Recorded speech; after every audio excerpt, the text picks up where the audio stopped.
Good afternoon, everybody. If you have your attention, sorry for the slight delay. We seem to have ironed out the technical difficulties. It gives me great pleasure to welcome you all and our distinguished guests to Sheffield Hallam University on this Wednesday afternoon to talk about engaging women, peace and security and the role of the NATO Committee on gender perspectives. Good afternoon, everybody. If you have your attention, sorry. Katharine and I are going to be giving some more formal introductions in a moment, but just a little bit of housekeeping before we get going. There's no fire alarm scheduled tests, so if you do hear the fire alarm, we do need to exit the building by that door at the top, and then it's out probably the main entrance that you came in through the heart of campus building, and the kind of fire assembly point is just out the front there. So today is a roundtable discussion where we're going to be engaging in a conversation with our speakers, and Katharine's going to say a little bit more about what the NATO Committee for Gender Perspectives is and the purpose of today's event. Thanks, Matt. And thanks everyone for being here online and in person. So I'm going to give a little bit of outline on the NATO Committee on Gender Perspectives. Some of you will be familiar with it. Some of you, particularly the students in the room, it will be something that's a bit more new to you. So the NATO Committee on Gender Perspectives is the longest established committee at NATO. It evolved from the Committee in Women in NATO Forces, which first met informally in 1961 as an initiative of senior military women. The committee was formally recognised by the Alliance in 1976, and since 2009, the committee's remit has expanded significantly beyond a sole concern with the status of women in NATO forces to support the Alliance's engagement with the women, peace and security agenda, and as part of that, the integration of a gender perspective into the military. Through annual meetings, it provides an important voice for allies to feed in their national expertise on gender to the benefit of NATO, crucially through producing recommendations now for the Military Committee. The endorsement of these by the Military Committee in turn serves to set the standard on the gender topic among NATO nations, which contributes to its professionalisation. It's also worth noting why it's significant that we are hosting this event at Sheffield Hallam, but also in the UK. So the UK has been one of a number of nations who have been at the forefront of supporting the committee since the 1960s, including in the early years through the work of Brigadier Nolan, who was instrumental in engaging the Secretary General to get the committee formally recognised, setting it on the course we see today. But another significant milestone here was the meeting of the committee at Lancaster House, which of course is very close to Buckingham Palace in London in 1975. And it was here that Her Royal Highness Queen Elizabeth II personally welcomed members of the committee to the UK. So this was a very British welcome then for these military women officers, and really the highest level of British welcome and endorsement for the committee that we could expect. And this particular meeting was itself part of the UK's contribution to the UN Decade for Women, an important precursor, of course, to the Women, Peace and Security agenda. So these things are kind of circular. And that leads very nicely to the contribution of our book, NATO, Gender and the Military, Women Organising from Within. And that book contributes to understanding this longer view of how NATO has been contributing to the women, peace and security agenda. So I'll hand back to Matt to talk us through that. Okay, so yeah, as Katharine said, our book was published back in 2019, and it was launched at NATO headquarters in Brussels. And what it did was to bring together our separate research on NATO's engagement with UN Security Council Resolution 1325 and the Women, Peace and Security agenda, as well as with engagement and input from Jesus, who's going to be speaking a little bit later. So as Katharine has already mentioned, what the book does is to put that engagement with 1325 and Women, Peace and Security into a historical context, whilst providing an analysis of what at the time were newly declassified documents. So what we found was, as a start point for this, the discussions of NATO's engagement with 1325 and the Women, Peace and Security agenda, which began around 2007, sort of framed that engagement as sort of new and novel, and yes, exciting and innovative. And that was true and is true up to a point But what the book does is to trace out this broader history of NATO's engagement with gender issues, and specifically draws attention to the establishment of the Committee for Women in NATO Forces back in the 1960s, as Katharine was just mentioning. So taking this longer view then helped us to contextualise and better understand more contemporary developments taking place at NATO regarding WPS. It also allowed us to centralise the invaluable role that certain NATO women, who along with what we describe in the book as gender men, were and continue to be instrumental in advocating for and advancing institutional change related to gender within what can be an institution resistant to change on these particular issues. So we centralise in the book certain biographies of former chairs of the Committee for Women in NATO Forces and the NCGP to make this point and to draw attention to the importance of developing an institutional memory or an institutional history on gender issues specifically. The book also details the multifaceted ways in which NATO continues to integrate a gender perspective and other commitments to 1325 and WPS institutionally and operationally across its core tasks, including collective defence, crisis management and cooperative security. So we explore within the book ways in which NATO's gender perspective has been developed, operationalised and interpreted in different contexts. So integral to this academic work was working with Jesus, the third co-author of the book, and who we'll hear more from at the end of today's discussions. As a former head of the NATO IMS Office of the Gender Advisor, Jesus provided some of that invaluable institutional insight, that memory that I was just referring to. Jesus provided a perspective that Katharine and I alone as academics would not have had, particularly on the everyday ways in which an institution like NATO and an office like his within that institution work towards its aims and objectives. So one of the key contributions of the book is to mark out the everyday and exceptional ways in which institutional change can happen. So we were in turn enabled to provide academic concepts, theories and ideas which made sense of these material moves. Jesus was also an excellent fact checker on our understanding of NATO doctrine, of policies and procedures. So the three of us working collectively together in this way immeasurably strengthened our understandings, our research and the final book. I'm now going to pass over to Simon Smith from Staffordshire University, who's also Editor-in-Chief of Defence Studies, who's going to say a little bit more on that topic. Thanks, Simon. Yeah, thank you. Yeah, of course. Thank you for inviting me today, and to our speakers here in person and online as well. To the students, it's always good to see so many students arriving at something where they're not mandatory to be at. And so thank you for that. So I've known Kath for quite a while. Matt, I've met today, and it's nice to meet you as well. And so my background, as you mentioned, I'm an Associate Professor of Security and International Relations at Staffordshire University, but I'm also here in the capacity of Editor of Defence Studies. And I think one of the things I'd like to say really is that what's important to me in my own research, and certainly through defence studies, is to try to include academics with practitioners, with policymakers, because quite often we're looking at similar problems, but from very different perspectives, and we don't always understand how each other are doing that. And so it's good to have them in the room to have a broader understanding of any issue. That's an intellectual pursuit, and it's great in its own right, but I think often we're not aware of our own cultures and how academia works, how military works, or even different cultures in different militaries or in organizations. And it's only when you put them in the room that you start to realize it's more than just an intellectual pursuit, and it's trying to understand those cultures. So I'm very much about that, and I think this is really a real good case of that. In terms of defense studies, what we've started doing is we obviously have 4 issues a year. 4 issues a year, and we have special issues, but we've started trying to do more of these special sections or collections as well. And if you'll notice there at the bottom, the research symposium on the new NATO strategic concept, that started by putting a lot of academics, policy people, military people in the room, and of course online, because it was still kind of COVID legacy. But trying to work out these problems.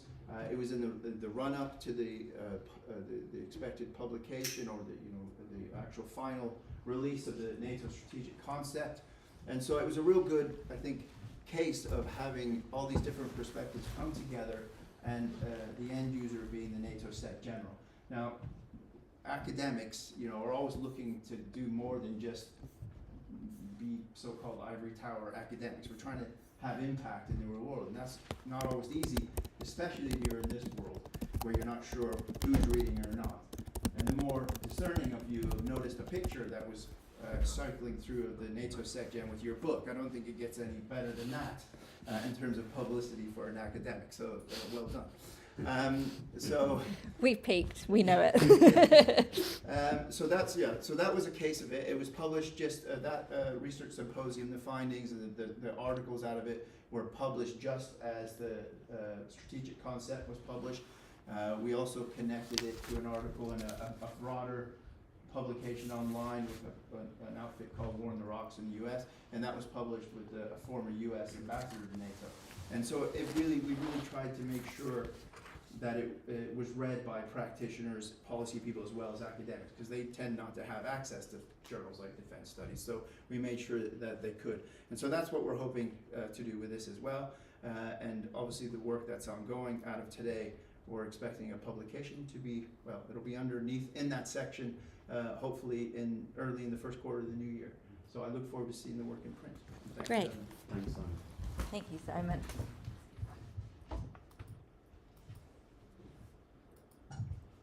Perfect. So now we turn to our panel discussion and the main focus of today. So I'm going to give a very brief introduction to our distinguished speakers. I think we could be here probably for the full 2 hours introducing each of them and their kind of many career achievements, but I'm keeping it very brief.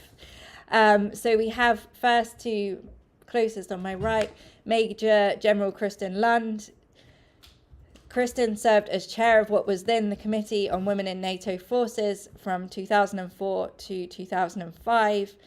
Prior to her retirement, she was, amongst other very notable achievements, the first woman to command a UN peacekeeping operation, serving as force commander for the UN peacekeeping force in Cyprus, concluding that in 2016.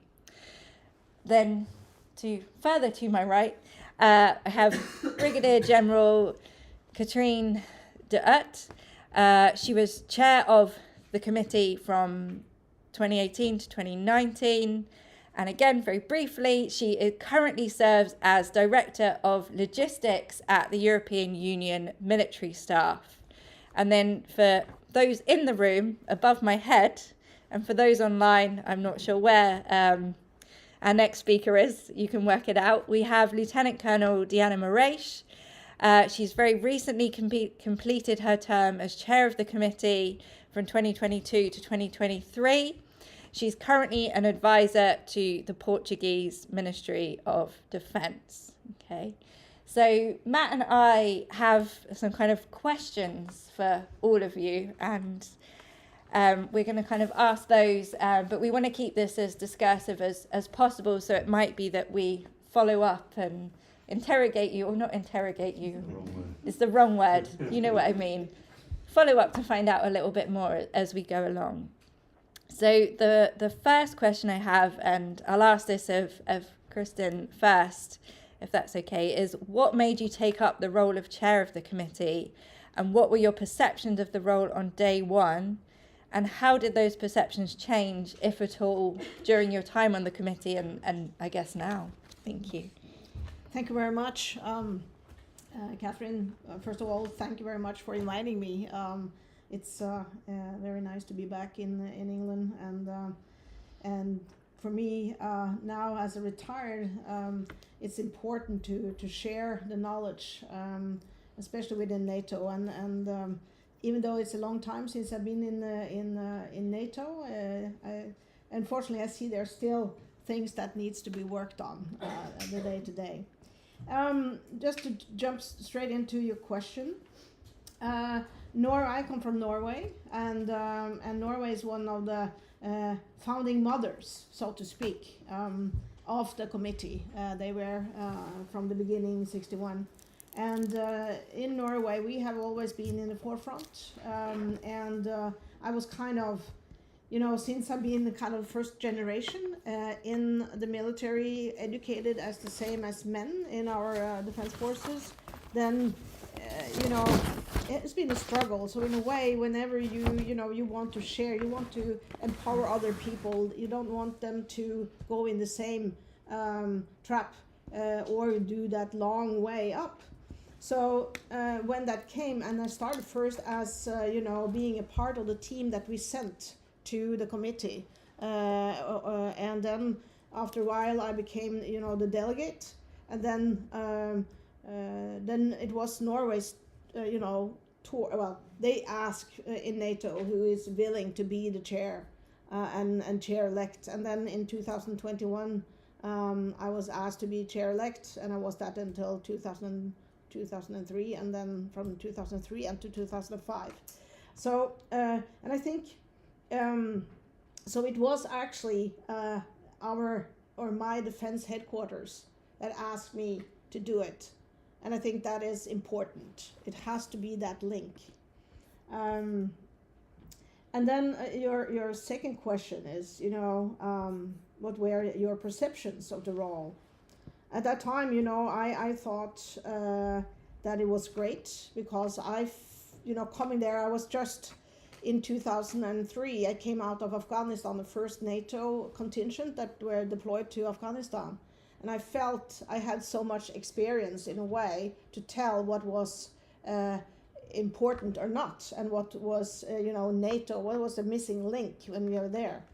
So I was coming there with full of enthusiasm, and of course, and I thought really that we can do a lot with that committee, because at that time it was quite a lot of senior, but at that time also it was a big change in the NATO forces when it came, because in the beginning, in the end of the 90s, then like Italy opened up their military academy to women. So it was a lot. So we felt kind of a little strong in a way, because it was so positive vibes in the committee.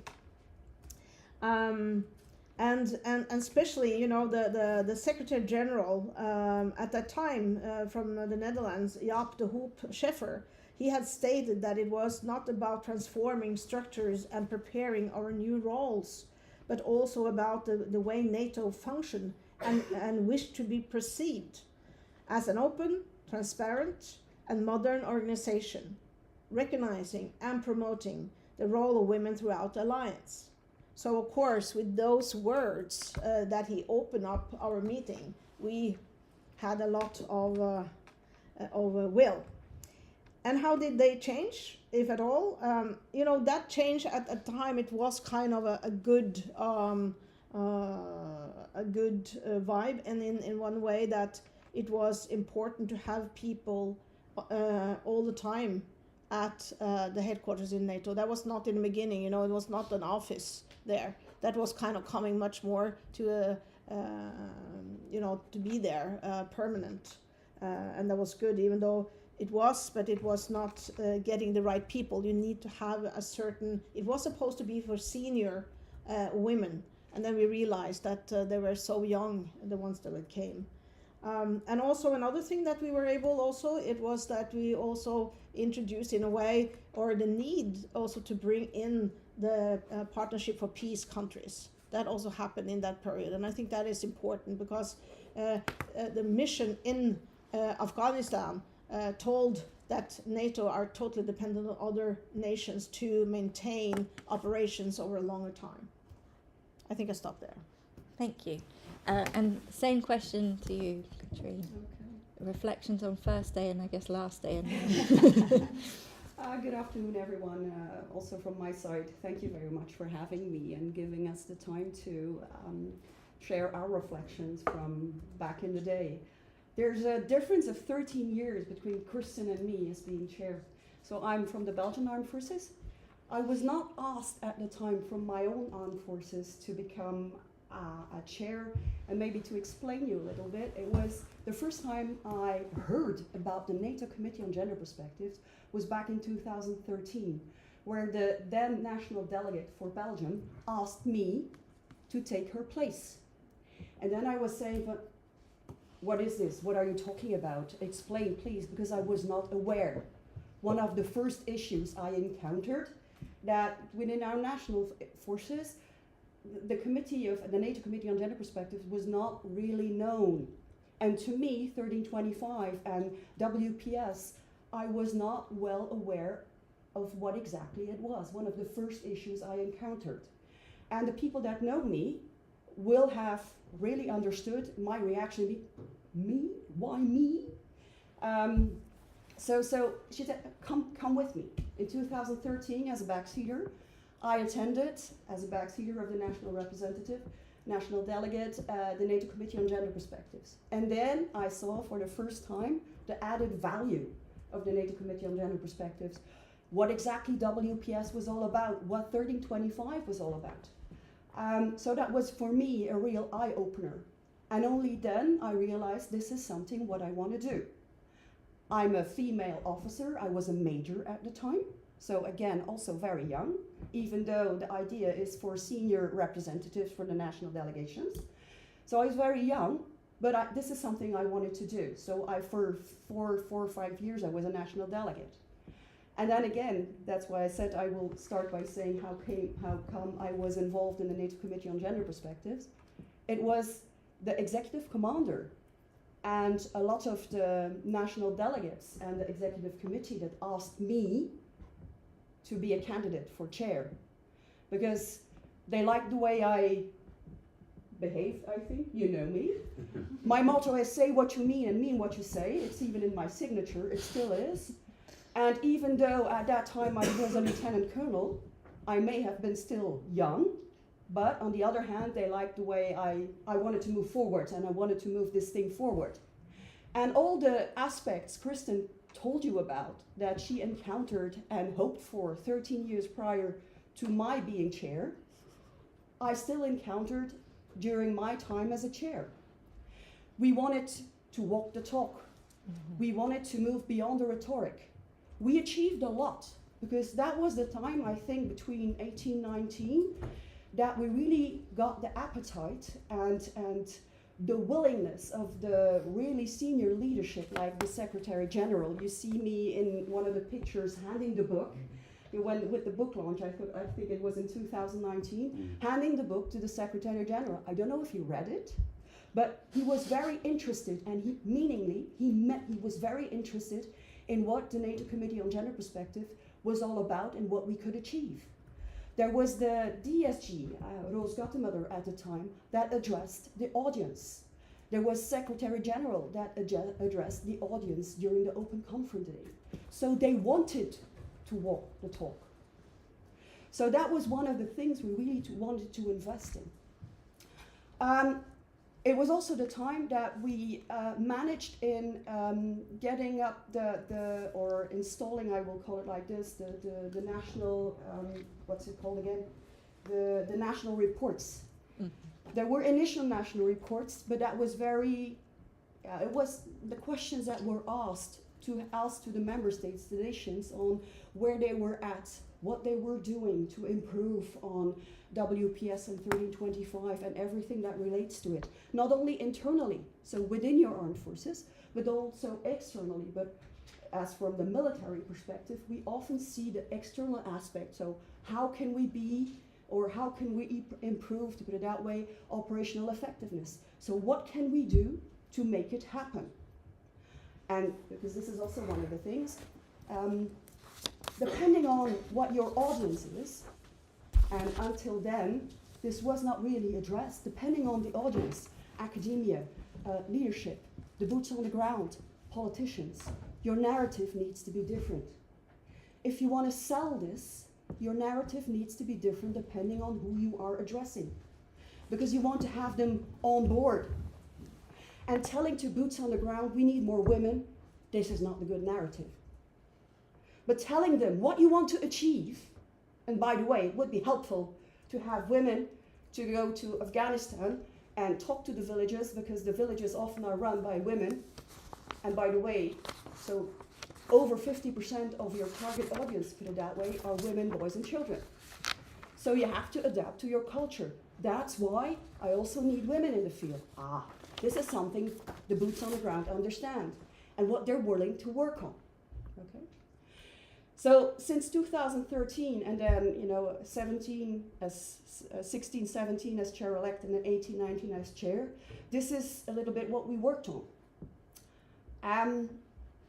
One of my main concerns, and sometimes a little bit main disappointments, is that we're still trying to move beyond this rhetoric.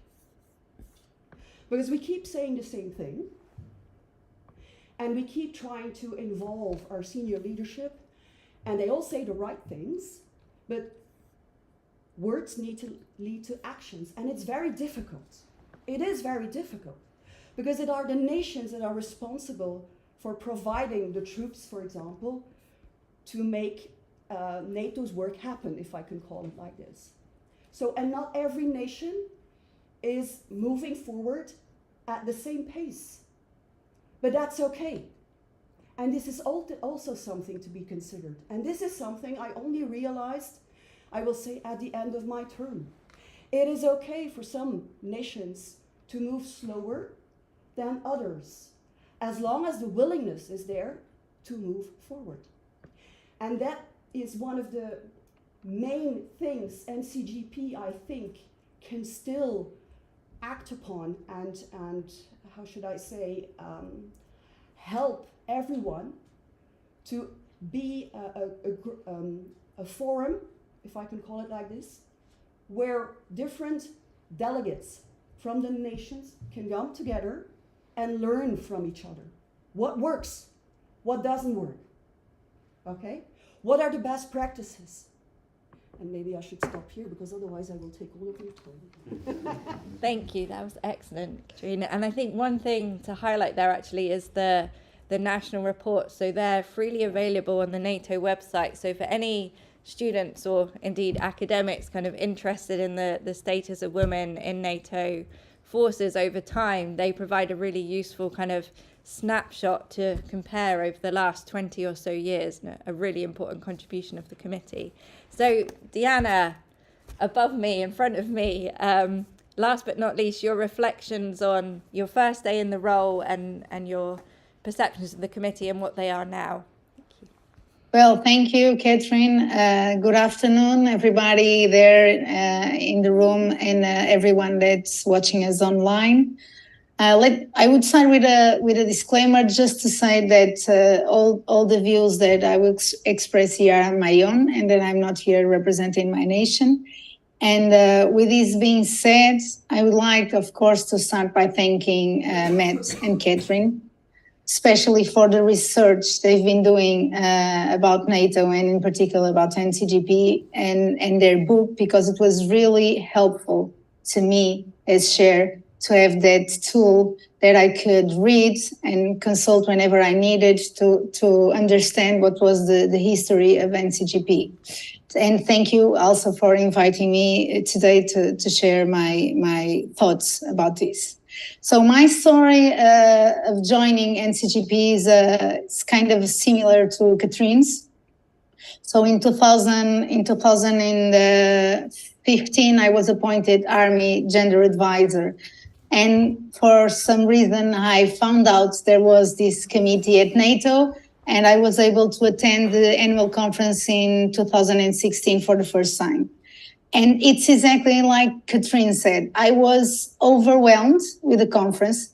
I was really fascinated because one of the benefits and the added values of the committee and the annual conference in particular is that you join a lot of people, experts, practitioners, people that have the same problems and the same challenges. So being able to discuss your problems and feel with people that really understand what are your problems and what are your concerns was amazing. And in the end of the conference, I had a former chair that came to the Portuguese delegation. I was not national delegate. I was an observer. I was part of the Portuguese delegation. I had a former chair that came to me and said, "You did a very good job. I think you should apply for deputy chair the next year."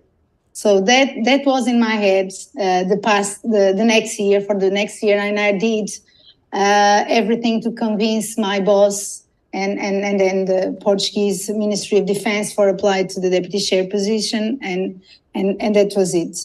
I think it's also important to highlight, and for those that don't understand how the NCGP works, because I also think this is a very good very good practice, is that the NATO Committee on Gender Perspective has an executive committee that has 3 deputy chairs, 1 chair-elect. Chair-elect is kind of a co-chair, and then the chair. So in total, I was 6 years in the executive committee, 2 years as deputy chairs, then I applied to chair, and I was 2 years as chair-elect. I mean, co-sharing and learning how to become a chair, and then 2 years as chair from 2021 to 2023, June. And this was very important because now going back to your question, what was my perceptions of the role of the committee on day one? I have to be honest, and I had no idea how the committee worked. Of course, I knew I could read the terms of reference, and I understood that the committee was an advisory body to the military committee, but how it worked, what was the role of the executive committee, I really didn't know. So being able to have 4 years to prepare myself to become chair was really, really important, because during those 4 years, I was able to understand how the committee worked, what were the committee problems, and very important, how did NATO work? Because, and we will discuss this a little bit further, then how my perception changed when I end my tour as chair this June. I would say, and again, very bluntly, I was really frustrated. And I was really frustrated because I felt that it was very difficult to fulfill NCGP's role, which is to be an advisory body to the military committee. So again, we will address the challenge, and I will discuss this later, but my perception from day one till the end of these 6 years is like exactly also what Katrien said. It's always the same narrative, and we need actions. But the problem with actions, and Katrien also mentions that, is that we need to understand NATO is a very hierarchical and procedural-based organization. And unless you know the procedures, and unless you do the right procedures, and this, because we can, and this is what happened for many years, the committee has been making a lot of recommendations for the military committee. But then if there's no tasking within the NATO command structure, who is going to either study what we are recommending, develop a policy, develop a military guidelines, whatever document we are talking, because the NCGP is an external body. So the national delegates don't work at NATO, they are in the capitals. So, but the work that the committee recommends the military committee that needs to be done has to be done within the NATO enterprise. And this, so to me, this is one of the main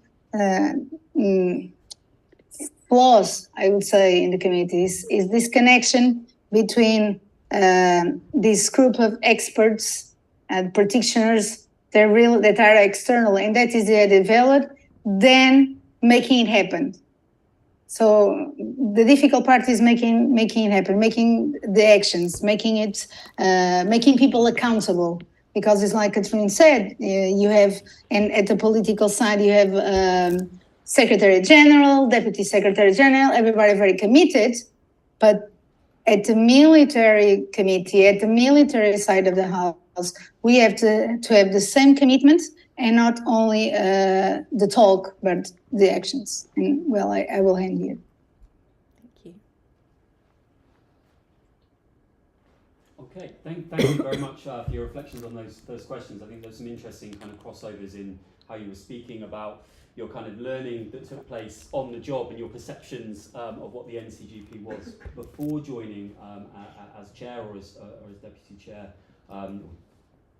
Chair-elect, and this sort of circling back to this question about how do you get buy-in, how do you get relevance, how do you turn those words into action, and there was a couple of interesting reflections which I think we might come back to during the Q&A about the importance of permanence, the importance of kind of permanent institutional structures to provide this forum through, as Diana was just saying, to discuss similar issues and different issues with a sympathetic or an audience or an audience who can relate. You can create this kind of forum of experts, but also how do you create that kind of appetite of kind of senior leadership, right? And the importance of visibility and key actors. So as I said, we'll probably come back to some of those key themes later on in the discussions. But I have another set of questions for you, and this time we're going to begin with Katrien, if that's okay. So the questions for this part is, what were the key achievements while you were chair, and what were the main changes and challenges you faced? Okay, thank you for the question. I think one of the main achievements that we had in those days was, I already talked about, you know, the appetite and the really involvement of the higher leadership. It was really a momentum that we took, and we could, you know, nurture, I will call it like this, for quite some time, having high-level speakers and really making commitments in the during open conference days, but also in the working group sessions, because the NATO Committee on Gender Perspective agenda is a whole week. So it's not just an open conference day, but we take a whole week to discuss certain topics and the topic of that year, to put it that way. So that was one. Second, I already talked about, was also the national reports that were reviewed and that delivered really interesting data for comparison, for best practices, and for learning. That is second. Third, we had a small revision of the terms of reference. This is so the terms of reference for the executive committee. Diana talked about 5 people of the NATO Committee on Gender Perspectives.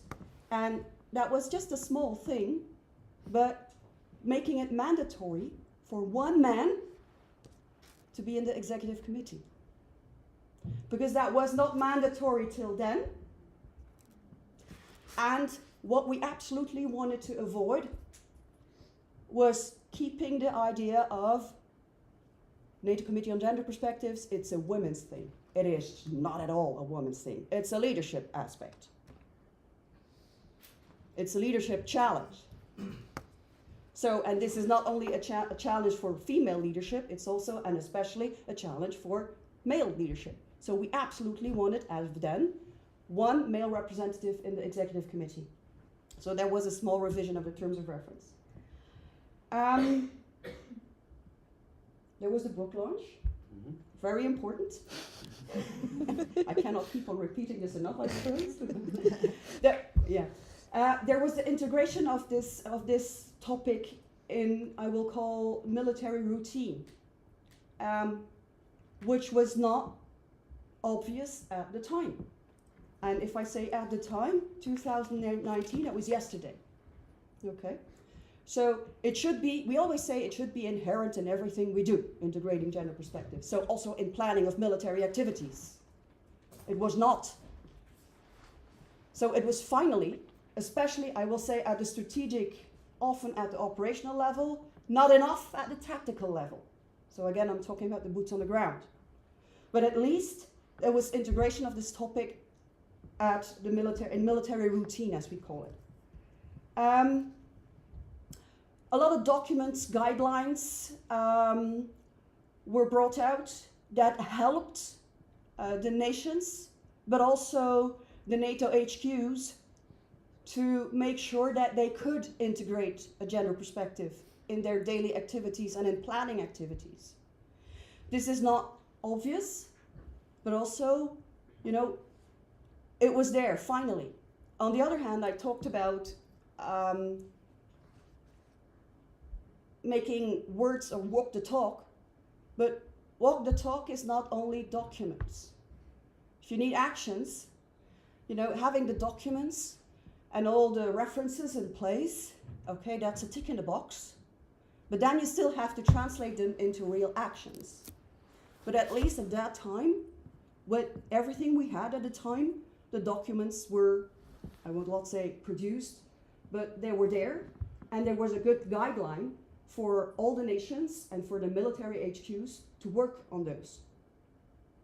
There was also within, I will say, NATO Command, the different point of contact lists, or who is the gender advisors, not only in missions and operations, but also in the NATO structure.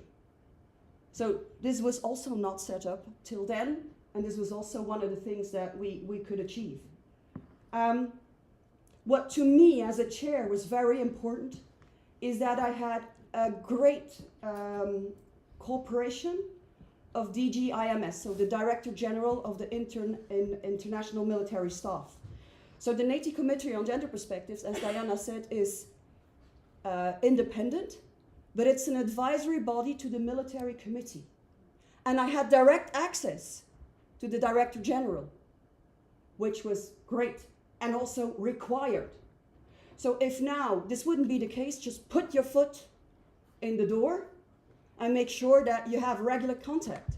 And me being Belgian and working at the defense headquarters of Belgium, so in Brussels, Evere, which is only like a kilometer away from NATO HQ, if something was up, it was easy for me to go in-house, coordinate, talk, and so forth and so on. Same thing with the coordination and the good cooperation with the special representative. So there's a special representative that is directly working for the Secretary General, and this is mostly, it is a civilian. We are working from the military side. A good coordination between both worlds is imperative. So for me, that was great. And I know after me, as of 2020, it has become very difficult because I left in 2019 and then you had COVID and a lot of things crumbled. I heard only recently that I was the last chair to address at the end of the NCGP week the military committee on the outcome of it and the recommendations. So if we are to be an advisory body, NATO Committee on Gender Perspectives, to the military committee, the least we should have is direct access to the military committee. In the military committee, you have the chair of the military committee and all military representatives, all generals, from all the nations that are part of NATO.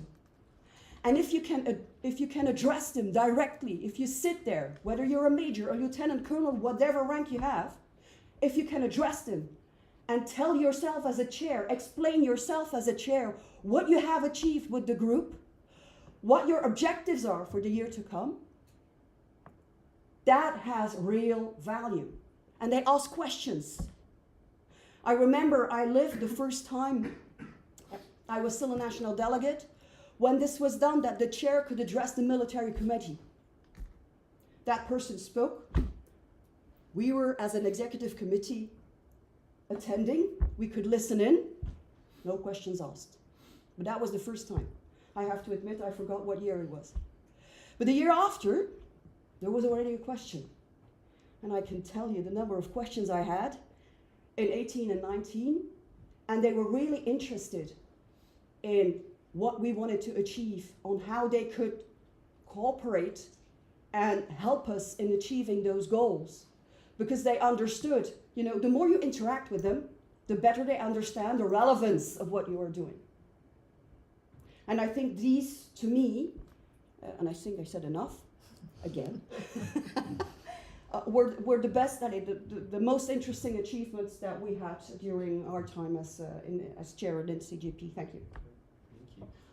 We're going to turn to Diana in a moment, but just Katharine, would you be able to resend the YouTube link that's being streamed at the moment? Because I think there's a couple of people that are finding it difficult to join, if it's possible. I'll resend it. Thank you.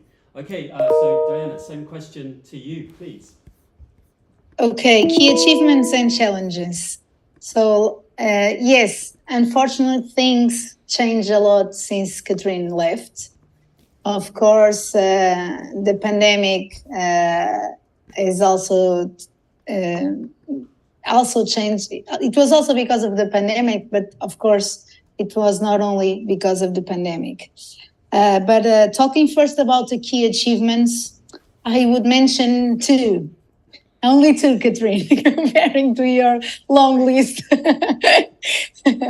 So the first one, and I think it was really important, is it's to link the topic of the annual conference and the discussions during the annual conference to what's going on at NATO.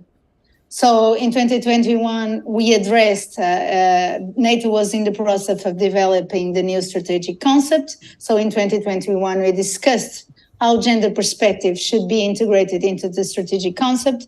And then in 2022, we brought to discussion kind of a new topic, which is the connection between gender and disinformation. And we had a very good feedback from the participants because the annual conference is exactly that. It's a forum where people want to learn and listen to new things, to new challenges, to new problems, and how we can integrate gender perspective in everything we do. And the other achievement, which might sound like a small thing, but in practical terms was very important and had a very good outcome. And it was that I started establishing, I would say, monthly meetings online with the IMS China office, with the strategic commands, meaning Light Command for Operations and the Light Command for Transformation, and with the Nordic Center for Gender and Military Operations, which are the most important, I would say, stakeholders in the military side of NATO that work on the integration of gender perspective. And this was very useful because these monthly meetings gave us the opportunity to share what each entity was doing. And sometimes we exchange ideas, and also to coordinate all our efforts, our lines of work, I would say like that. So regarding achievements, I would highlight these two. Now, talking about challenges, here I have a long list. So talking about challenges, my number one challenge, and being in Portugal and not in Belgium, like Katrien, was exactly not being able to go to the building, to go to NATO headquarters, to discuss the topics wherever needed to be discussed with the international military staff. And Katrien, I can tell you, I knew that you had that very good relationship with DGIMS. I can tell you, I only talked to DGIMS once in the 2 years I was chair, and I never addressed the military committee. So, because not being able to not being in the building, the chair needs to have the knowledge of what are the work strands at NATO. The chair needs to understand what is NATO working on, so she can lead the work of NCGP regarding the integration of gender perspective into those work strands. So this, I think it's my number one challenge. Then, and this was very also important, it's the role between NCGP and NCGP chair and IMS CHENAT. So the gender advisor of the international military staff, which has the role also of secretariat of the committee. So having the same, again, the problem of having, I also was and am a lieutenant colonel, so I had the same rank as the secretariat. And for those who are not in the military, we are, again, a very hierarchical organization. Not having the same rank and not being the chain of command, meaning I couldn't not give orders or ask or task the secretariat. I could in theory, but of course, and I understand and I understood that during my chair period, because things and this is also important to this discussion, I think. So things have really evolved within NATO regarding gender, especially in the past, I would say, 2 to 4 years, because we only, from the political side, we have the special representative for 10 years, but now we have a human security office with staff that on the political side works everything regarding human security and women, peace and security. Then in the military side, the role of the IMS gender advisor has grown a lot. So the gender advisor now is on the IMS is now a much more work regarding as an inner role as staff officer and advising the Director General of the IMS.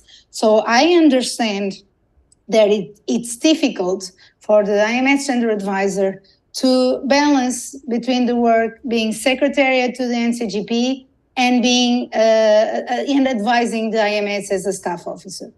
And of course, the IMS China needed to have her priorities, and sometimes things regarding NCGP were left behind. So this was also a challenge, is not having a more permanent and available secretary to work on the things regarding NCGP. Then another challenge was not being able to communicate directly with NCGP delegates. So all communications have to be through the secretariat. And this was, imagine, I was the chair and I could not email the national delegates. Everything has to be made by the secretariat. And then the last challenge, I would say, and maybe Katrien didn't, and I don't know General Lund, but Katrien, I know maybe you didn't feel this way because we are very good DC members. I'm kidding, because I was one of them. But having an executive committee of five people plus the secretaries, so 6 people with different perspectives. Sometimes we couldn't reach an agreement. So there's the chair-elect, 3 deputy chairs. And in fact, in the terms of reference, there is no clear definition how not the committee, but executive committee works. Because in the end, of course, I know Katrien, and she would say, but you're the chair, and the chair has the final decision. But I think if you try to have it in a more democratic way, sometimes it's difficult, or in a consensus-based way that you want to reach a consensus only within the small group of the executive committee. Sometimes that was also difficult to me. And I stop here. Great, thank you, Diana. Kristin? Thank you. Again, it's a long time since I been the chair, but at least there have been some good developments. But at my time, I think what was the most important was actually the change from when I was there, since I've also been in the 90s, before I got kind of a delegate first and then as a deputy chair. It was a lot of maternity. It was about uniforms and equipment and things, important things. But if we were going, those things are not a NATO thing. It's a national issue, and that was very much put up. So for me, at that time, in the end of in the 80s, I came out of the Balkans as a battalion commander, and then had fresh kind of inputs from the field, and so that was I think the main or my most important achievement was to switch to talk about operations and not all these admin things around. And then another thing was also I was also able to talk to the military committee, what you say, the MC. And after because I was also I was under a deployment when I was actually in the committee, but it matches, so I was home for leave those time we had meetings.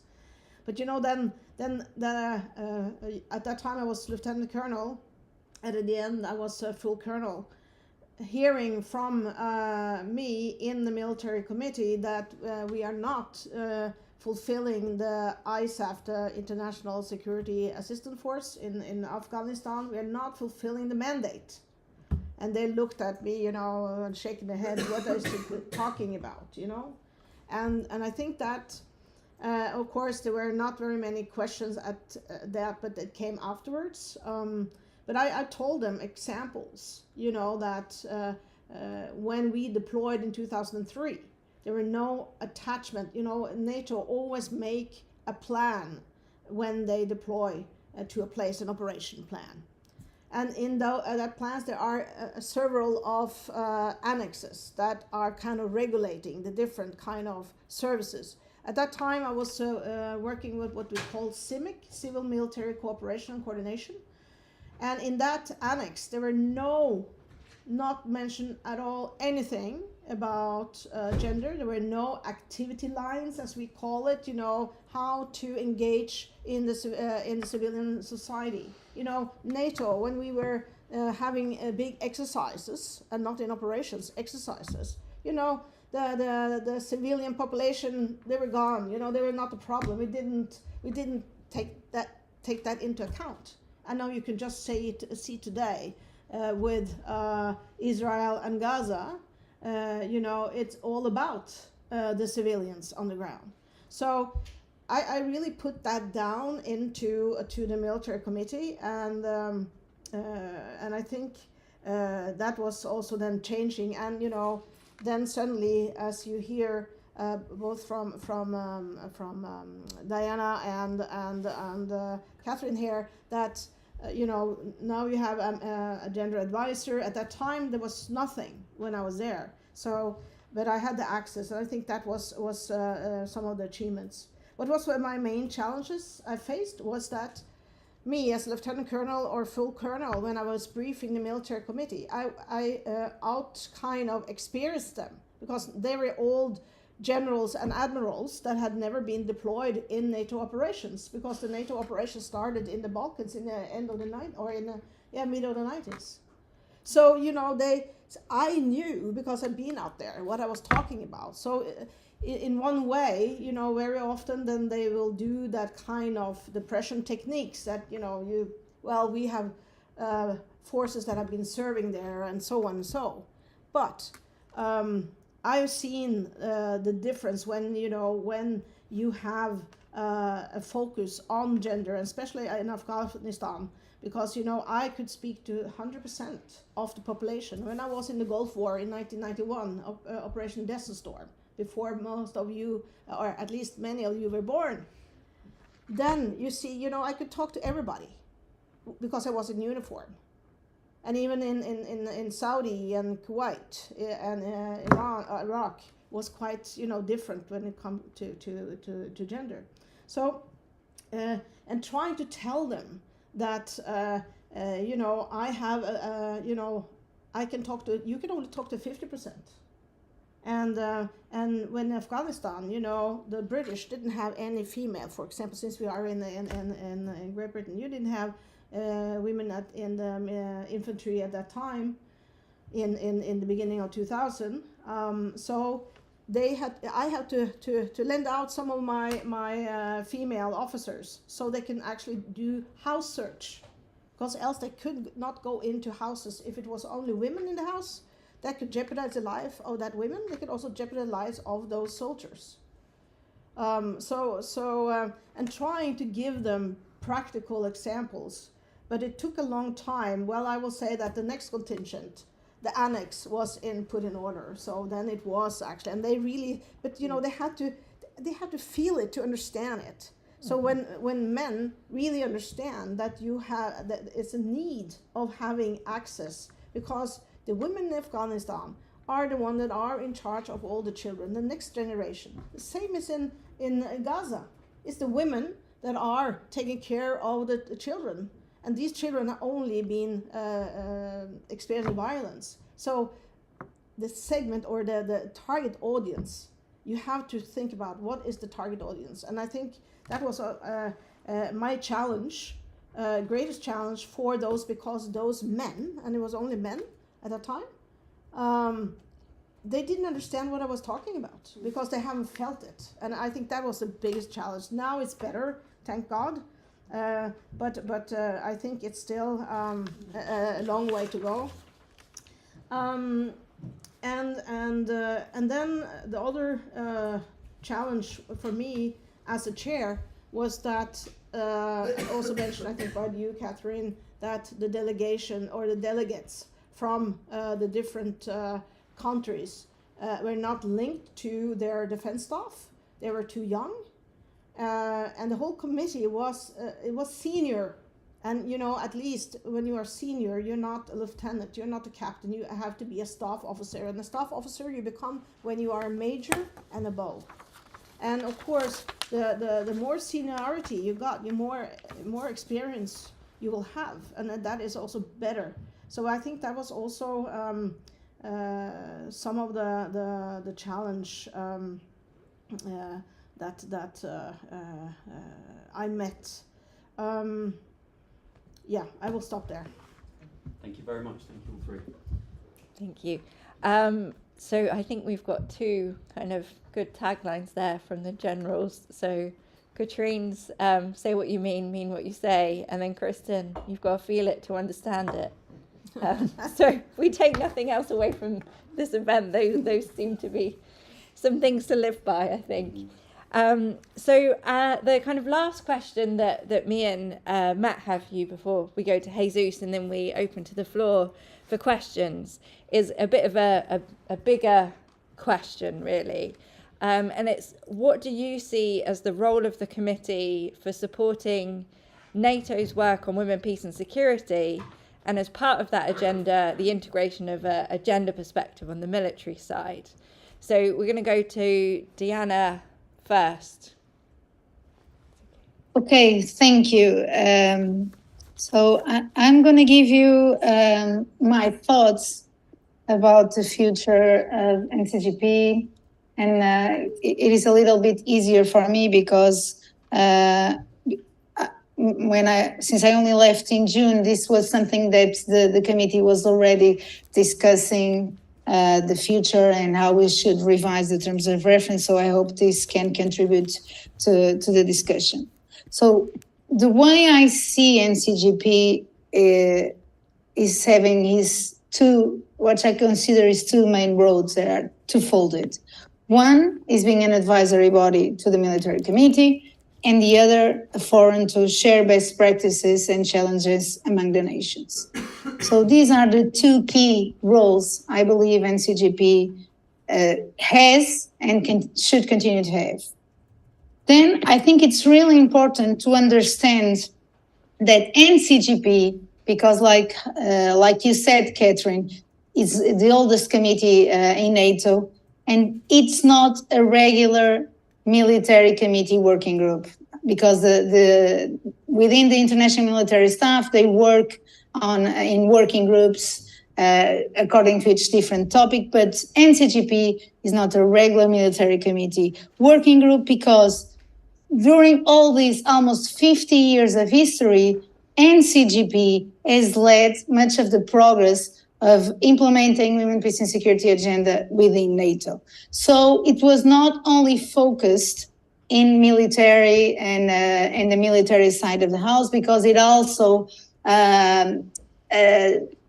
it also helped to develop the policies and all the structures that are now in place in the political side. And even if we read the terms of the current terms of reference, we read things like NCGP advises NATO leadership, not only military leadership, and exchanges information regarding policies on gender perspective and women, peace and security. But as I said, so this is the history, but as I said before, things in NATO regarding gender perspective have evolved a lot, in my opinion, and we have had much progress. And now there are other structures in place that have their roles. So I really really think now NCGP is to redefine its scope and its focus in only everything regarding military activities, because now we have the human security and the special representative that advises NATO leadership and Secretary General, the NAC. Now you have someone that is able to fulfill the role. So I think NCGP needs to focus in everything regarding military activities, which I mean operations and warfare development. And then this is also, I think, very important that I realized the past 6 years again being at NCGP. So because NCGP started as a forum to discuss recruitment and retention of women in armed forces.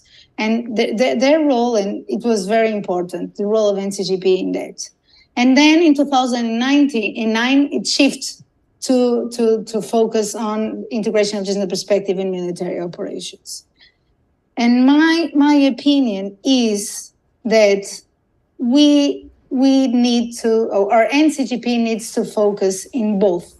It needs to have two lines of effort, work strands, whatever we want to call it, because we need to keep, unfortunately, we need to keep the work strand or the line of effort of recruitment and retention of women in the armed forces, because I have had many national delegates, many nations coming to me and asking, what are you doing? What is NATO advising on sexual harassment policies? What is NATO doing to enhance recruitment of women? And I believe that we need to also help nations and advise NATO military leadership on how NATO needs to do this. And the other line of effort or work strand should be the integration of gender perspective in military tasks and activities, so, which is the line NCGP has been working more in the past few years. I think these are two work strands NCGP needs to continue to develop, to advise both NATO and the nations. Then I really think it has to stay clear, the distinction, very clear, the distinction between the role of the IMS Gender Advisor and the NATO Committee on Gender Perspective. And there has to be a decision about the Secretariat. Either the Secretariat of the committee stays in the IMS Gender Advisor office, but then I think the office of the Gender Advisor has to have more resources, because the workload it's too much. There is a lot of work for the size of the office, and so I really need, if the decision is to keep it in the IMS General Office, then they need to have more resources to do it. Or the other option, to have a secretariat within the IMS, but not with the IMS Gender Advisor Office. But these roles have to be clear: the role of IMS Gender Office, the role of Secretariat of the committee, and the role of the committee. Then I also think it has to be mandatory to raise the rank of the chair. Well, both my predecessors already mentioned it. I think, again, in a military organization, hierarchy and rank is very important. We have had several discussions how we address the importance of gender advisors being at least majors and senior officers, and is the same as the chair of the committee. All the chairs of the other working groups are at least OF5s, which are colonels, but many of them are flag officers, meaning generals or admirals, and this makes a difference. And another recommendation is that I believe that the gender advisors of the strategic commands, which is Allied Command Operations and Allied Command for Transformation, need to be included as non-voting members of the committee. So because the benefit that I've told you of those monthly meetings I had with strategic commands, they are the ones working or executing what NCGP and then through IMS and military committee they are the one that task the strategic command. So it's good to have them involved in the work of the committee and having a voice within the committee. And my last recommendation is for the future of NCGP is and probably is one of the most important too, is that the military committee needs to understand that as an advisory body, and it can task or ask for advice, because what has been happening in the past few years is that we only have one way of communication, which is from NCGP to the military committee. But at least in the past 6 years that I was in the committee, we never had the military committee tasking or asking for advice to the NATO Committee on Gender Perspective. And the NATO Committee on Gender Perspective, maybe some would argue that the national delegates don't have the NATO knowledge of the procedures, of sometimes the work strands of what's going on in NATO. They have the gender expertise. And they can bring innovation, different perspectives, because if they only rely on the advisory of the international military staff, that's why we have the military committee. It's an advisory body. The international military staff works for the military committee, but I would say it's like-minded people that are inside an organization, again, very hierarchical. So having this expertise, gender expertise, although with some shortfalls regarding NATO knowledge, I think it's an added value to the military committee. And I will stop here. Great, thank you, Diana. So I'll turn to Kristin next for your thoughts on what is quite a big question. Yeah, and a lot have been said in a way.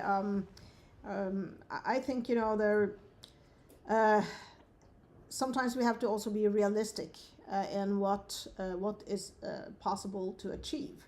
But I think one of the important that was also mentioned by Diana was that, the committee as such should be a hub where nations can ask, and we experience that a lot, do you have policy on this? They are renewing their national action plan, for example.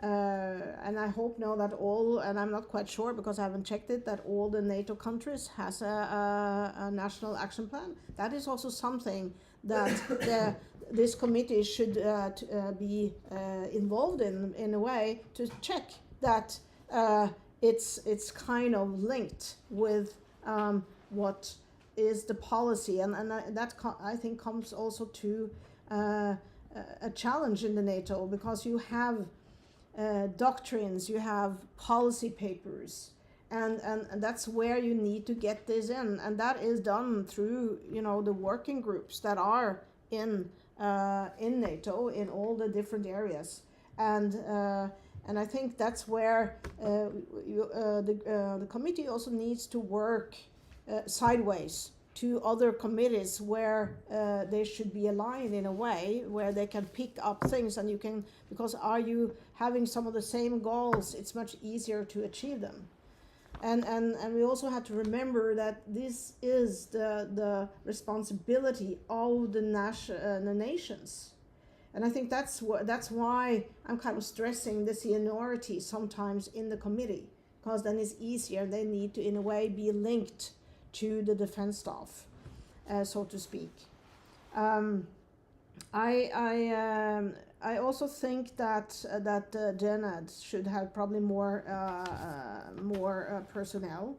And what is normal also in when you are out in operations, you have maybe one gender advisor that is kind of the commanders on the highest level, but then you have focal points on gender perspective in the different, so it should be people earmarked in a way, because there are so many divisions in NATO, so they should make sure that this, when they are making letters or sending out to nations, that it contain the right language, the right, that it is kind of what I would say the gender perspective is kind of implemented in what's going out.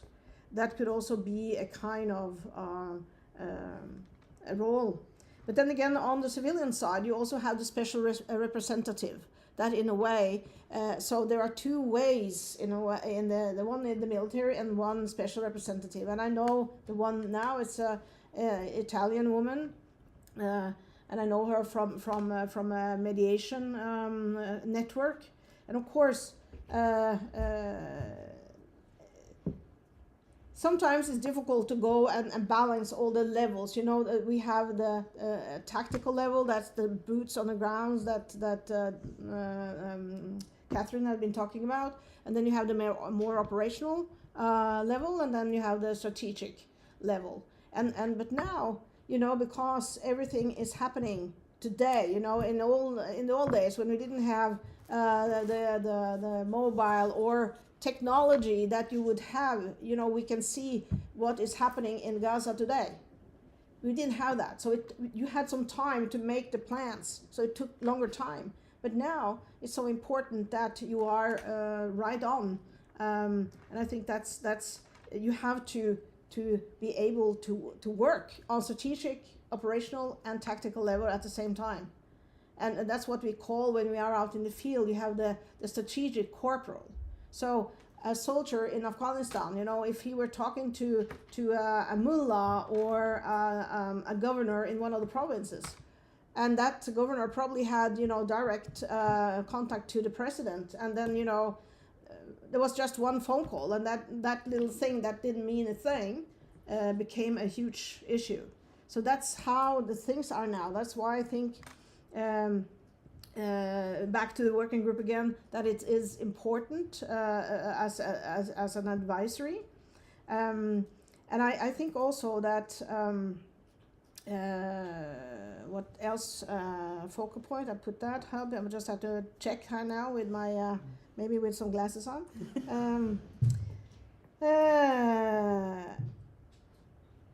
Yeah, and it sometimes, you know, it's not all about the committee, it's also what is happening in the nations. You cannot only put everything on NATO. Yeah. It is important what happened in the nations. So that's why, again, the persons that are there, how they report, and the report that coming out from these meetings are so important. And when I was also, because I worked in NATO at that time when I was a chair, so I could, and that was close to Brunssum, so I could actually, it took me only 1 hour by car to go to the headquarters, as mentioned by Katrien. But you know, we cannot not only get chairs in that committee or deputies that are coming from Europe. We are totally dependent on having people from the US, from the places that is further away, that is not, they're not a part of the NATO structure as the daily work. And I think that's also important. Today their technology is that good that that shouldn't be any problem to have those meetings, etc. But that's my kind of advice, is that we need to do more. You need to also find out the guidelines, you know, for the special representative that are working on the civilian side of the house, and the office that now the gender advisor is kind of, you know, they were smart because they saved, you know, that's it's all about saving heads. That's why they put those into, you know, one, and that's why I think it's so important. And research now, unfortunately, even though you don't feel it as a student, but there is a backstep when it comes to equal opportunities. There are less women in head jobs in organizations. It's you know, when it comes to peace negotiators, it's less than it was. So we are actually going backwards. That's why it's important still to try to keep up the momentum for this committee.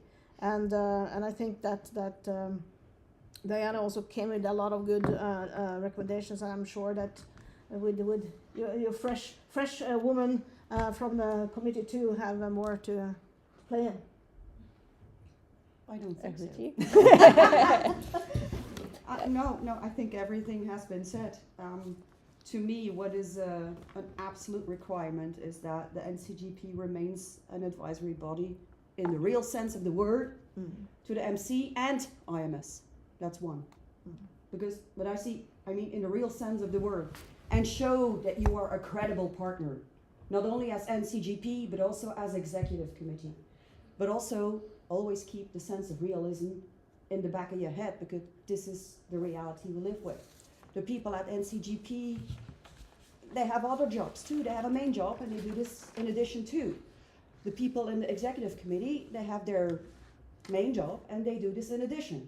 On the other hand, I have to admit, I learned as a chair, I had 2 full-time jobs.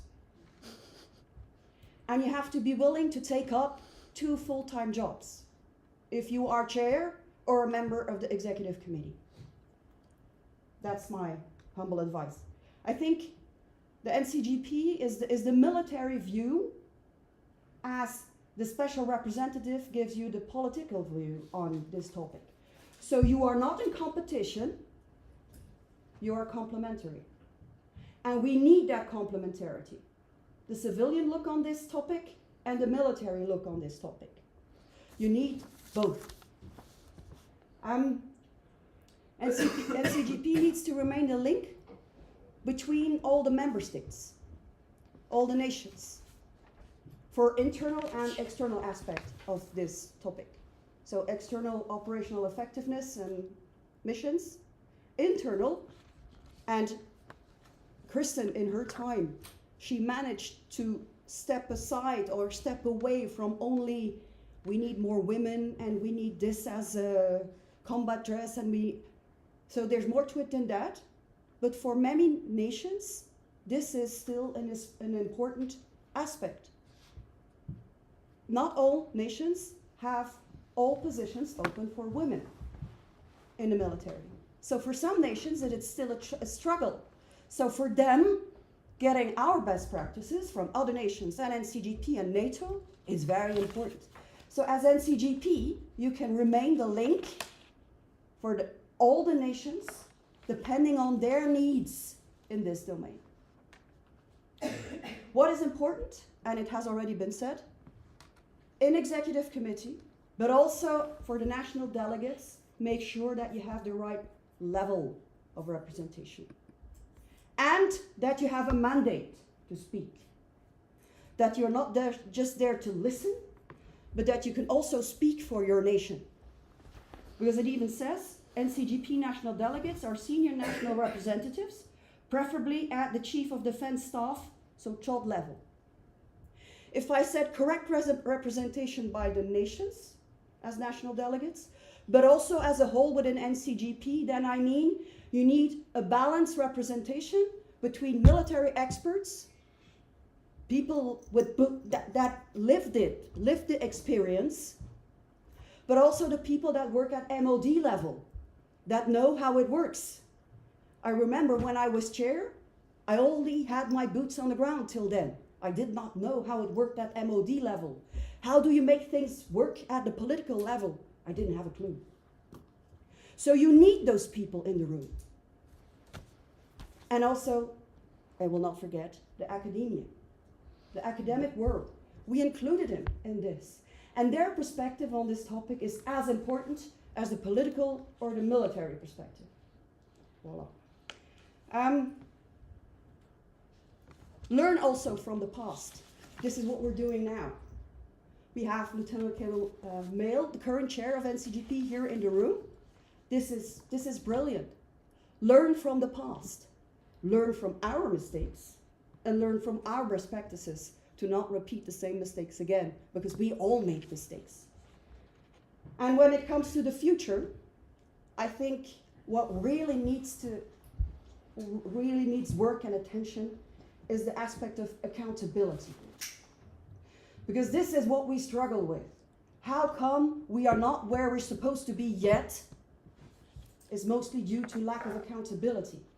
But how to make one accountable, that's not easy to figure out. But maybe if we show in the EC, in the Executive Committee, in the NCGP, that we're willing to be held accountable for our actions on how we move forward, might be a good example to, in that case, with regards to accountability, move forward and make steps forward. And then also accountability of the nations. Where are you in this domain? Do you have your national action plan? Do you have the update? Do you have more than just a document? Do you also execute what is in that document in your national action plan? And then last but not least, also NATO. If SecGen speaks and says, this is what we have to do, okay, are these words translated into actions, for example? Accountability, second Stratcom. Use Stratcom, use the narrative. Make sure that you are heard. There's different ways to be heard in public, but also within NATO and within the nations. Thank you. Thank you very much. Thank you for all your reflections on those three sets of questions. So finally, last but by no means least, we're going to move over to Jesus Gil Ruiz, former IMS Genad, and we're going to ask Jesus to reflect on his time as IMS Genad and also to the value that he sees of engaging with academics and academic research. Specifically, why did he want to write the book with two academics, and what was that experience like? You can be honest, Jesus. You can be very honest.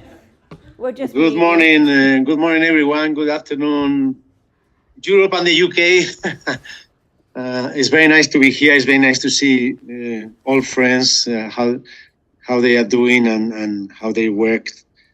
And it's nice to speak from the other side of the fence, because they were the chairs and I was the IMS Genad, and I felt a little bit touched when Diana was talking about the office, and I was disappointed because I thought when I left the office, I left a good inheritance, but I see there was some weaknesses. If I may, if I could have a few minutes to comment on what I heard, because I think it's very important. I heard from Mayor Lund very important things, even though she was years ago at the committee, but she attended many times. I remember her from the conference 2012, 13, 14. I don't remember. She was visible, and she's always in the presentations of the IMS Genad, in the famous slide of the first ever women doing this, doing that. You know? So is the one that we never like to show, but we always show. So it's very very nice to hear your thoughts. And regarding Katrien, Katrien and I have a long friendship, and she was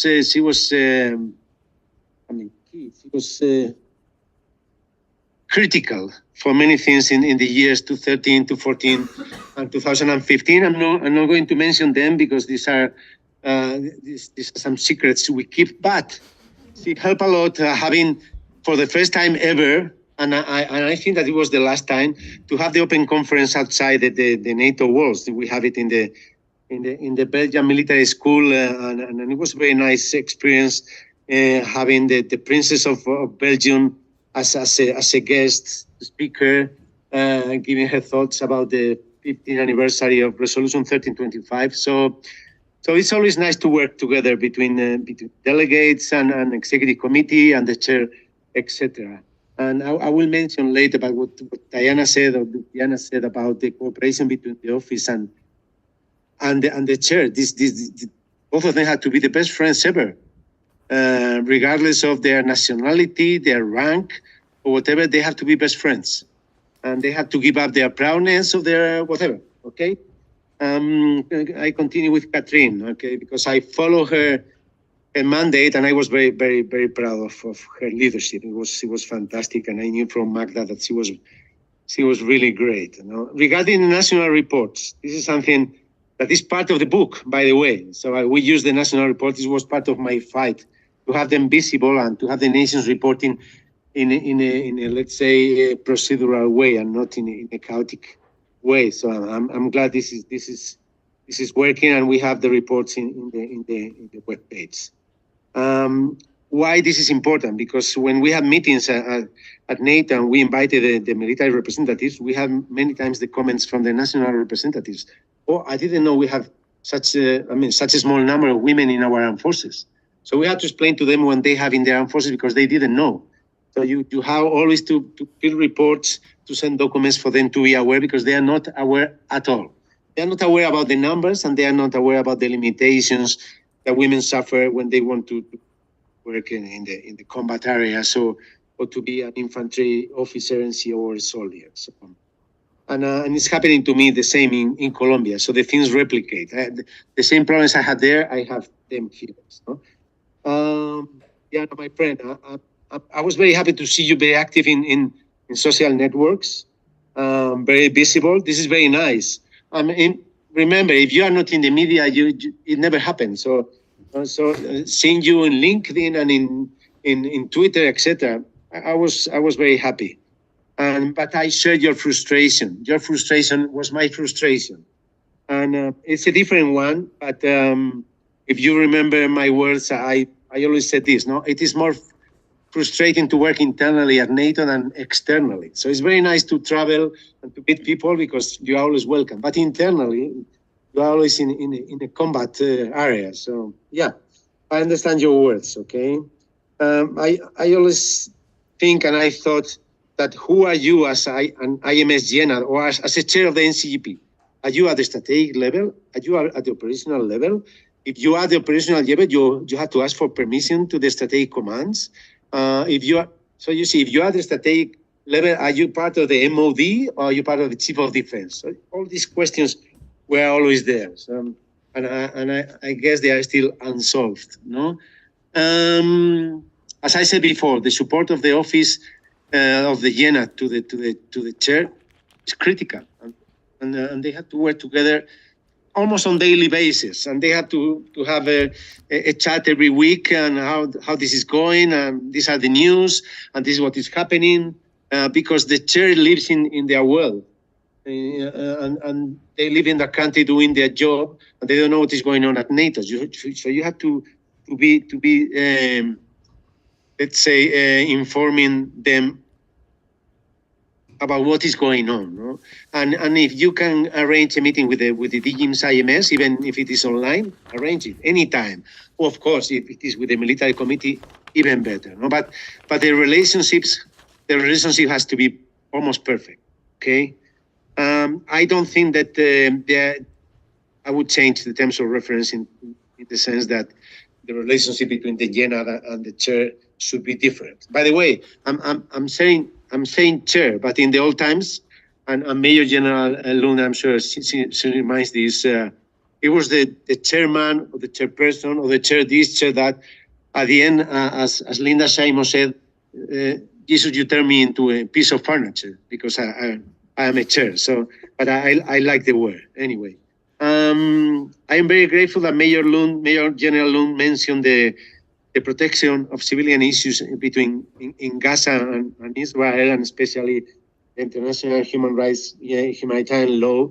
The issue is a top thing now, and I guess you have your own opinion, but the human rights have to be respected, and in a sense, we should be playing a role there, at least getting information about the situation on women, men, boys, and girls. No? So, and this is something that we try to do during the invasion of Ukraine in 2013-14 with the intelligence division at NATO, and we never got information, even though the special rep asked, and I asked, we never got anything. So things are never perfect at NATO. Okay, and you said, Diana, this is not a regular military committee. That's the problem and the beauty of the NCGP. You know, we are special, but we are always in a delicate situation. People don't like us because we are, I cannot say a pain in the ass, but we are a difficult committee because we request to be listened, and we ask for recommendations, and the recommendations are never welcome. No, it's operations and logistics and gender. They don't realize that gender is a mainstreaming thing, and if they don't mainstream gender, they will not do their job in a good way. So first gender, and then the other thing. As the DGIMS in my time used to say, family first, mission always. So it's gender first, mission always. Okay. Yeah, and then I think it was Katrien who addressed also the relationships and to redefine. I don't remember who was, no, and they redefine the committee and the office. And I asked you some questions. Is it strategical or operational or both?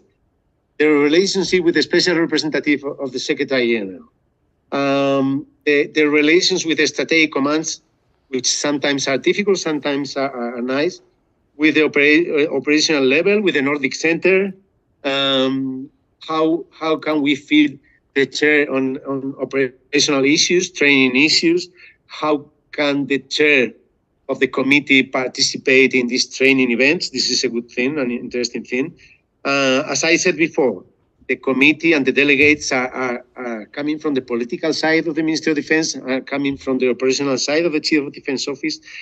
And then Katrien addressed a very important thing. No? The delegates, in my times, some of them used to come from Mars. They had no idea about gender. They just came because you're a woman, go to the meeting. They had no idea about gender. They had no opinion whatsoever. So we always have the usual suspect nations providing comments and ideas. I remember in 2013, somebody from Sweden said the words gender equality, and there was a crisis, and France said, we don't discuss gender equality, and then we started speaking about gender equality. So the people coming to the NCGP need to have the proper rank, but the proper experience and training, and the proper position at the political or military side. And sometimes they come from Mars, not from heaven, but from Mars. And this is an important task for the JENAB, not for the chair, but for the JENAB, because as you said, Diana, the communications are sent by the JENAB, and the JENAB is the one, through the ESCO, through the DGIMS, is the one who has to ask for the appropriate delegates with the appropriate rank and experience. Okay, and Jesus, yes? we're running Yeah? slightly over in Yeah. terms of time, so if you could wrap up, and I'm very sorry, in a minute, No, and then I just finished with the comments, and then I have the comments about the book, but this is more simple and this is easier. we can keep the okay? book comments for later. This is really useful. I can just see some keen students with questions, and we're keen to get Okay, to them. yeah. If that's okay. Go. I'm sorry. You could wrap up. Final thoughts. Okay. Thank you, Okay. Jesus. Great, thank you, and thank you all of you for your comments and reflections. Really, really interesting stuff. So we've got a little bit of time for some Q&A. So we did receive some questions in online kind of beforehand, but Should we just open? yeah, maybe we'll open it up to the floor if anybody's got any initial questions to kick us off. Please. So you talked a bit about all talk and no action. With the whole support of protecting against sexual violence and gender violence, what do you think that would look like, or should look like in practice? How do you think that would be implemented? So I will. I couldn't listen to the question, sorry. I'll repeat the question. So the question was a very good question and quite a topical question for the UK context, given the news in recent months and weeks. So the question was, the panel has talked a lot about all talk and no action, and what would that look like, correct me if I'm wrong, in terms of addressing sexual violence in the armed forces? Thank you. Who would that? I can start. Thank you. It's a very important question, because I think we see in all our forces across NATO that there are more and more issues coming. I think why it is because we also have more technology today, so there are more easier way now to kind of come up, and you have often also channels. We in my country, Norway, we have put up now a special office for this, because we need to do something. What I did when I was out in Cyprus, for example, with I had about close up to 30 different nationalities. I went in, and I know there's not very many male force commanders that have done the same. I went and see, where is prostitution, for example, legal in these countries. Then I knew if I had troops from countries where prostitution, for example, was legal, then I knew I need to address that specially to that contingent commander or sector commander. And I had my commanders in every week, and we talked, because at that time in 2014 it was a lot of sexual exploitation and abuse and sexual violence in Africa, and also accused that UN soldiers were some of the perpetrators. So it came out from the headquarters every week, and I went through, I sat down with my leaders and went through those directions and what was needed, and then I asked them to come up, how should we work on this issue?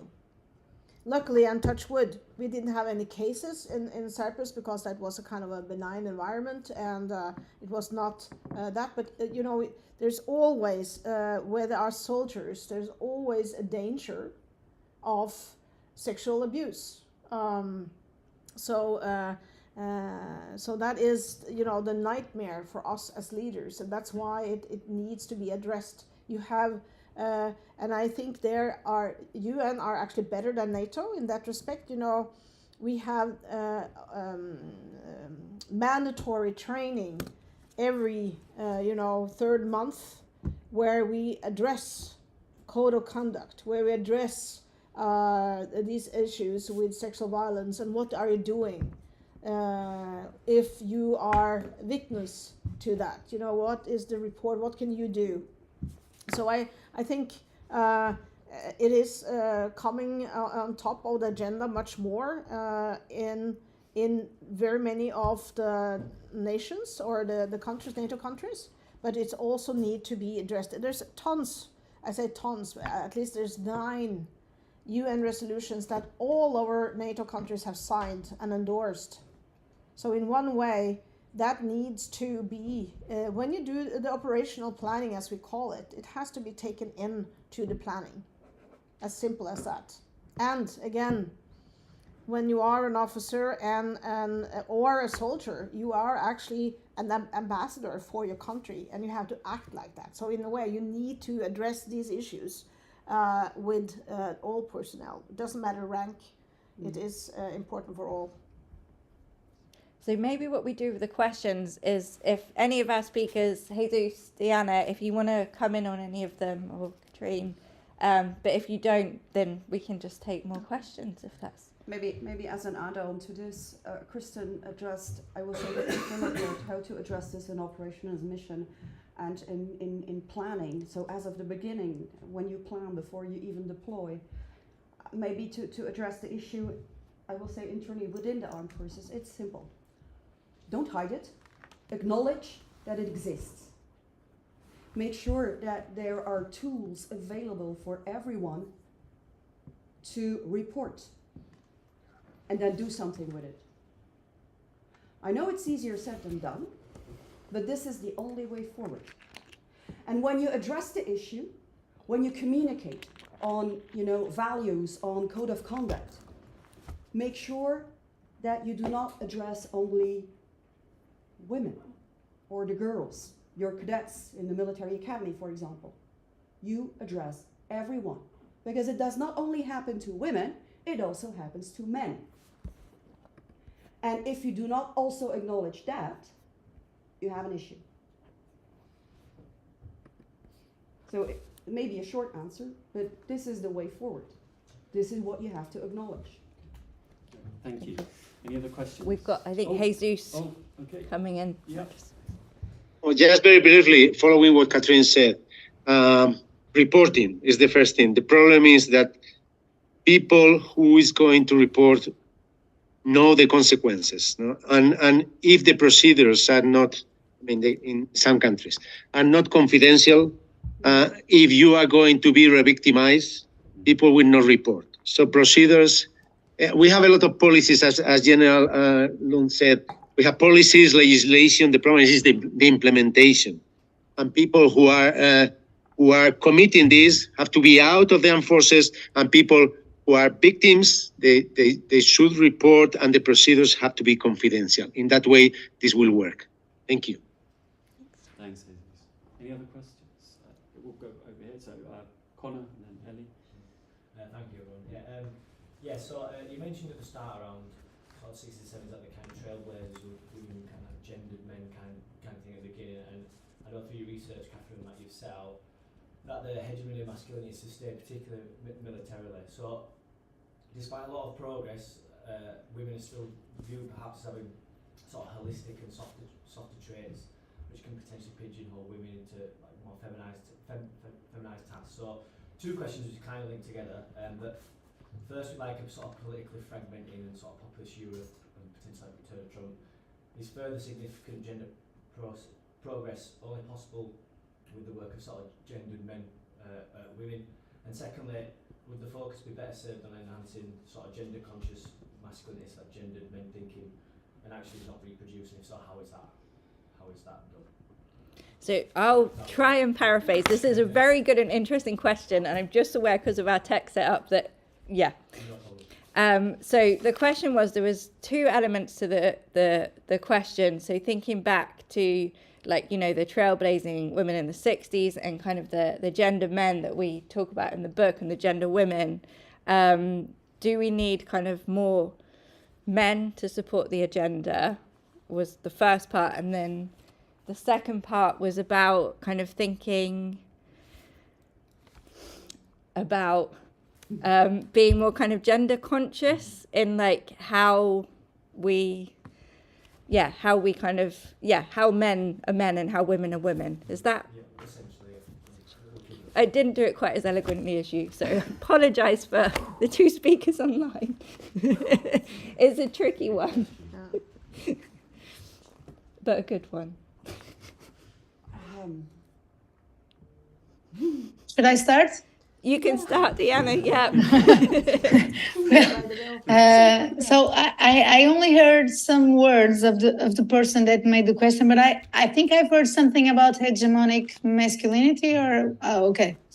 So yeah, that is a very good question. Linking all together hegemonic masculinity, more men into the conversation, and gender awareness. You are absolutely right. We need that, and linking it with the previous question. This is all regarding sexual violence, because they are linked. We need to change the culture, and it's because it doesn't matter. I always say. Sometimes I joke and I say you can have 50% of women in the armed forces, and still. You won't have women in leadership positions. You won't have women going to missions and operations, because you will have women in choosing the specialties that are not connected to the core business of the armed forces, which is the operational ones. So in order to be successful in integrating gender perspective in everything we do, every person within the armed forces and working in defense need to have this gender awareness, need to understand why it is important, need to understand why we need to treat everyone equally, why we need to give opportunity to everybody, why we need to respect everybody. And this is something that is very... this is something that is the culture, and this is a very masculine culture. And what still happens is that the women, or most of the women that join the armed forces and the defense, they still, and we are in the 21st century, but I think this is the reality, they still adopt that masculine model. And they adopt that thinking and that cultural. And unless we change that, things will stay the same. It can pass 100 years. And because if you don't change the culture, you will continue to have cases of sexual violence. You will continue to have men in the leadership positions. So just to wrap up, that's why I think education and training are very important. You need to educate people to think differently and to understand that you have different types of people, different perspectives, different opinions, and that those opinions and these people need to be valued in the organization. Thank you, Diana. So I've got Jesus and then go to Katrien. Very quickly, thank you. I recommend the colleague to read the book, NATO, Gender and the Military, because there is a lot of information about this. But yes, men supporting women is key. And there is a campaign about supporting the He4C, and there is a NATO video in YouTube called NATO Military Leadership Supporting the He4C campaign. So if the leaders, especially the Ministry of Defense, whether they are civilian or military, they are responsible for the implementation of the gender agenda. It's not the gender advisors. So they are the ones who have to show the flag. And then this is very important. In the trainings, there is, at least we do it here in Colombia, we always have a long session about masculinities. There is another about empowerment. But the session about masculinities is always very controversial. But the thing is, at the beginning, men are not happy listening about how they are. But after some time, they break and they start telling us their personal experience as having a personal relation with this, or a son with that condition, or with this sexual orientation, or being a single father, or being, and then men realize how difficult it is to be a man, and then they realize how important it is for them to support women. And the last thing, we have to push countries to remove barriers of women joining the armed forces, especially in combat positions. Okay, thank you. Thanks, Jesus. Katrien. Okay. I know I will have a different opinion than my two colleagues, and they know me very well. But sometimes I think stop emphasizing the difference between men and women. I am me. I have some male traits, and in some ways I have more feminine qualities, whatever. I think it's the diversity of people, of human beings, that counts in this domain. And training and awareness, it is all very important. Let me be clear on that one. And also men advocating for this is I agree 100%, but I don't want to be equal. I want to be treated as an equal. But I prefer equity over equality. And I would prefer people seeing me as a human being and not as a female general. That's the only point I wanted to make. And I may be a bit off top. Spot on, thank you. Yeah. Thank you. Very good. I think that what is also important, I mean, we are totally dependent on the men to succeed. I think that's, and in one way, we are talking, very often in formations towards the women, but they are they are already convinced, they know. So we are addressing the wrong people very often when we have these conferences. Another thing that I think is important, if you have your values in life as a human being, the UN values I think could be of great importance to everybody. And those three, it's only three main, and that is integrity, it's professionalism, and respect for diversity. If you have those three values, you will make it pretty good in life, I will tell you, because that will kind of guide you. And I must also say that when we when you kind of put the qualities that you need to put qualities that you would like to have in the military, and you have to, it's not the one that is the best on the university or high school, whatever. You need to have that person that are able to respect the diversity, to be, have that integrity, and be good at what you are supposed to do. But for that, it's everybody here in this room has a responsibility, because it's what you do every day when you see something that is not good or it's different. Then speak up and do something about it. Think about what you can do to do it. That's what we have been trying. That's why we actually go into these committees and trying, because we think that by doing that we can make a change. Thank you very much. I think that's a really nice place to wrap it up. I'm sorry we weren't able to get more questions, but there will be a drinks reception. And they are two very friendly and approachable generals. So please do come along and have a chat and bring any questions Can you test weren't it able out. to ask our speakers. But if you thank you for coming along. Thank you for those that joined online, and please you can join me around the floor.